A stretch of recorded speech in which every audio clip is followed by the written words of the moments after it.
Hello, everybody. So today we are going to look at hearing and balance. Okay, the way the cortex is developed is that we know there are areas from previous chapters that we talked about, like occipital lobe and how it's specific for the primary visual cortex. It's specific for vision, right? So we know there is organization in the cortex that is specific or functional. Okay?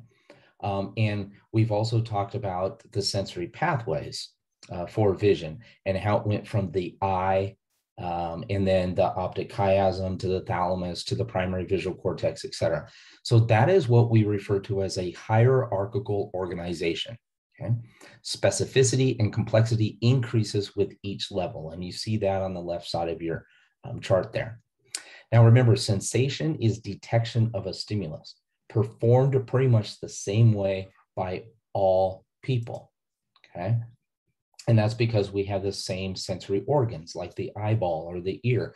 So the physical energy is sensed in a similar fashion. However, perception is a subjective thing, right? That is the interpretation of a stimulus, and we can interpret stimuli very differently depending on our prior experience with something or lots of other examples, okay? So functional segregation, a distinct functional area within a level, good example there again, primary visual cortex and the occipital lobe. However, there's also parallel processing, which is simultaneous analysis of signals along different pathways. So on the right-hand side, you'll notice that, yeah, there's still the hierarchical fashion of receptors, thalamus, primary sensory cortex, et cetera. But you see the bidirectional arrows, okay? So there's information being sent between sensory cortices. There's information being sent between association cortices, okay? And in fact, you'll notice in here that there's even information that goes from the thalamus to the secondary sensory cortex and bypasses the primary sensory cortex, okay? So the physical energy for the auditory system, okay? Natural sounds for humans are complex patterns of vibrations between 20 and 20,000 hertz. Amplitude or intensity is measured in decibels, and that's loudness. And frequency is measured in numbers of cycles per second or hertz, and it's perceived as pitch. So on the left-hand side there, you'll notice that second to the bottom, greater amplitude of movement. You notice how the wave is much higher here. So amplitude is being doubled. That's loudness. Okay. At the very bottom, you notice that it's more cycles per second. So the hertz is increased, so frequency increases. Okay. A pure tone is a tone with a single frequency of vibration, but most sounds are more complex. And then a specific item here is timbre, which is a characteristic sound quality of an instrument. So like a clarinet or some kind of a woodwind instrument has timbre. It's determined by the intensities of its harmonics. Now, pathway to the auditory cortex. So we have to take these vibrations and we have to turn them into an electrical and chemical signal that can be interpreted by the brain. All right. So first, there are these cues that locate a sound source. Okay. Intensity differences, which is difference in loudness at the two ears. And this occurs if the ears are pointed in different directions, or if the head casts a sound shadow and blocks off axis sounds. And that's what's shown to you in the figure there. There's also latency differences. So this is a difference between the two ears and the time of arrival of the sound. So if one sound arrives a little bit later than the other one, then your brain interprets that as that sound is coming from either the left side or the right side. Two kinds of latency differences. Onset disparity is time difference in hearing the beginning of the sound, and ongoing phase disparity is continual mismatch between ears and the arrival of peaks and troughs of a sound wave. So this is how you orientate yourself towards the sounds that you hear in your environment. The structure of the external ear can reinforce some frequencies and also diminish others, which is referred to as spectral filtering. So let's begin here with the sensory organ okay? And that for the auditory system is going to be the ear, okay? Specifically, the external ear is the pinna, okay? It collects sound waves and sends through the ear canal, or also known as the auditory canal. The shape of the external ear modifies the character of sound frequencies that reach the middle ear. So the larger the pinna, the more likelihood for these sound waves to be funneled into the ear canal. We see this in a lot of animals. You take a rat, for instance, or a deer or something like that. They have very, very large ears that can help funnel that sound into their middle ear to interpret sound around them. So if we go a little bit deeper into the ear, now we're focusing on the middle ear, okay? There are 3 ossicles or bones, the malleus, incus, and stapes, that connect the tympanic membrane, which is the eardrum, okay, to the oval window. And you see all of these described to you in that figure. There's also 2 muscles in the middle ear that act to control volume, the tensor tympani and also the stapedius, okay? When activated, the muscles stiffen and reduce sound's effect. So it's kind of like what we saw in the visual system, where we have the muscles pulling the lens back and forth, right? To accommodate for things close up versus things far away. Now we're looking at 2 muscles that stiffen and expand to change the sound that is coming in. Okay, moving further inside, if we just do a little recap on the figure on the left-hand side, you still see the pinna, you see the ear canal or the auditory canal, the tympanic membrane, okay? Then you see the 3 bones, then the oval window, okay? So now we're getting into the cochlea, okay? The organ of corti, which is inside this spiral-shaped cochlea of the inner ear, converts vibrations into neural activity.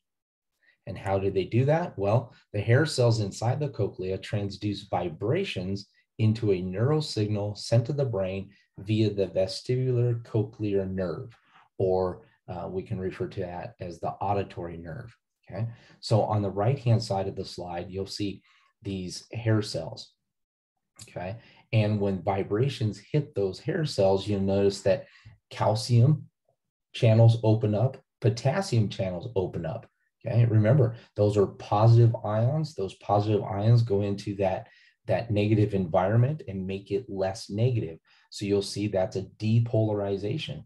The depolarization occurs, calcium comes in, helps those vesicles attach to the presynaptic membrane. They release their neurotransmitter, and voila, we get activation of the vestibular cochlear nerve, okay? And also on the left-hand side, again, the cross section of the cochlea will show you where those hair cells are, okay, on the basilar membrane. But that's all part of the organ of corti. Okay, now sound vibrations cause the basilar membrane to ripple like shaking out a rug. Different parts of the basilar membrane respond to different frequencies. So high frequencies have the greatest effect at the base. Okay, you see that base 20,000 hertz. Remember, the human ear can only pick up between like 20 and 20,000 hertz. Low frequency produce larger responses near the apex, okay, where it is wider and more flexible. And that's right there in the center that you see. Now, place coding. Pitch is determined by the location of the activated hair cells. Okay? So if the hair cells are activated around that first curl there, then they're going to be around, let's say, 3,000, 4,000, 5,000 hertz. So those hair cells are going to be influenced by sound vibrations within that hertz range. Okay? And then the last thing to mention here is the tonotopic attribute.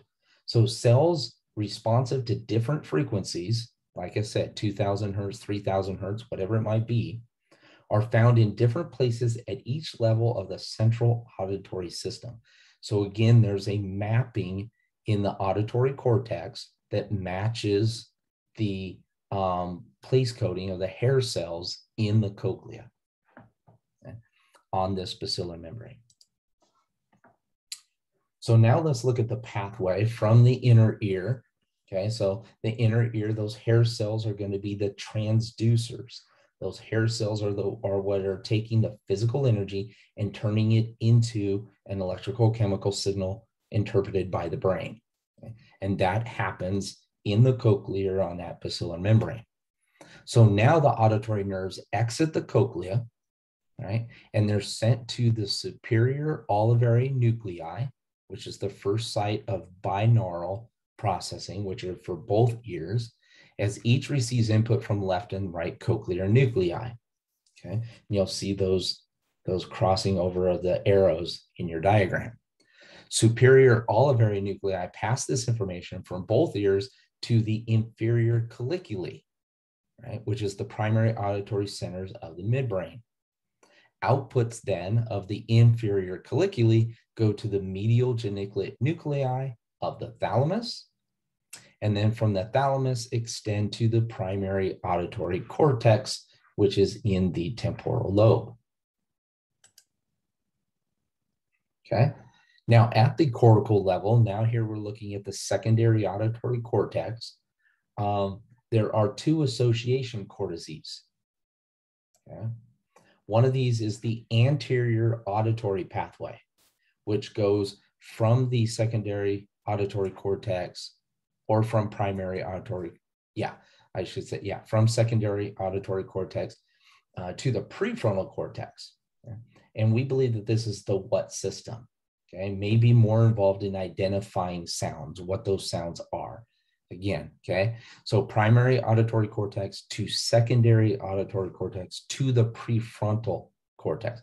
Remember prefrontal cortices, okay? That's sensation, that's critical thinking and higher order thinking and creativity, and that's where those centers are. And then there's also a posterior auditory pathway, okay? So again, from primary to secondary auditory cortex to posterior parietal cortex. And this may be more involved in locating sounds. So this would be the where. Okay? Remember, the parietal lobe here, we're talking about some sensory areas. So that makes sense. Just a couple things here on hearing failures, okay? There's three ways that sound may fail to be perceived in the cortex. There's conduction deafness, which are disorders of the outer or middle ear, which prevent sounds from reaching the cochlea, okay? There's sensory neural deafness, which are hair cells that fail to respond to movement of the basilar membrane. No action potentials are fired, okay? This can be due to genetic mutations, infections, loud sounds over a long period of time. Damage to hair cells can result in tinnitus as well, which is the persistent ringing in the ears. And then third, there's central deafness, okay? This is damage to auditory brain areas such as by stroke or tumors or traumatic brain injury. Okay?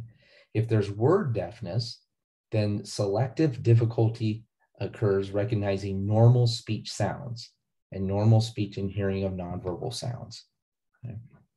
There's also cortical deafness, which is the difficulty recognizing all complex sounds, verbal or nonverbal, but that is very rare. Okay.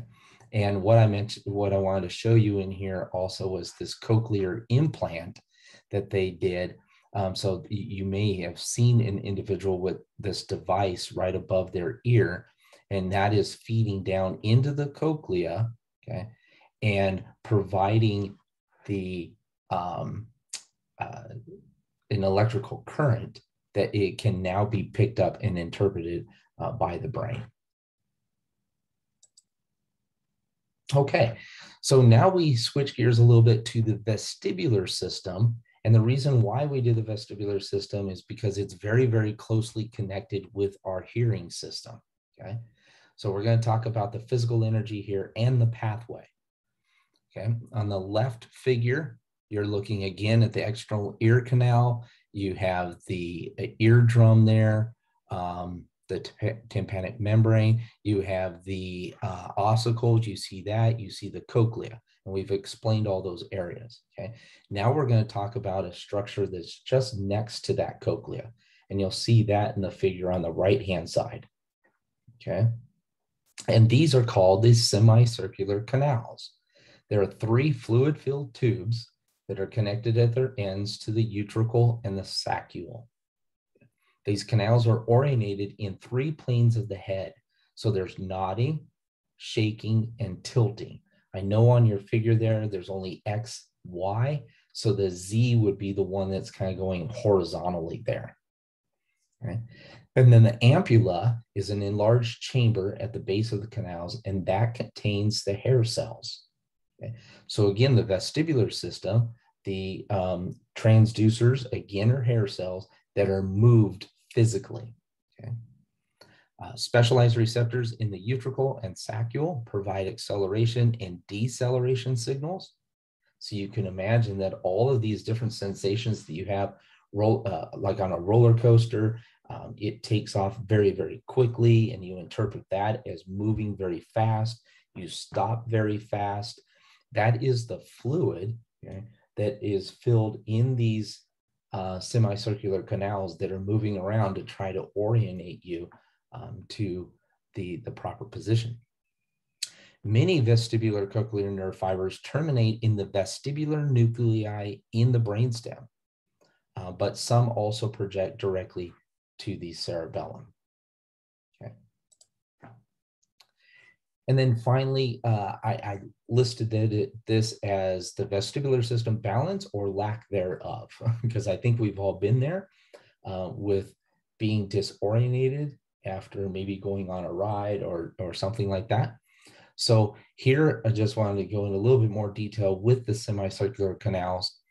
Head movement initiates flow of fluid in the canals of the same plane, which deflects stereocilia, which are the hair cells, in the ampulla and signaling movement to the brain. Okay, so rotation around the x-axis, that's nodding, right? And then rotation around the y-axis, moving your head back and forth, and then rotation on the z-axis. Okay, so motion sickness can then result from too much vestibular excitation. Okay?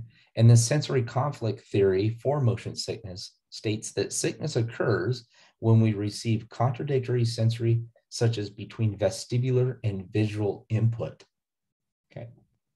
And one hypothesis is that nausea actually evolved to rid the body of ingested toxins that presumably triggered dizziness, which is a sign of a dangerous neurological problem.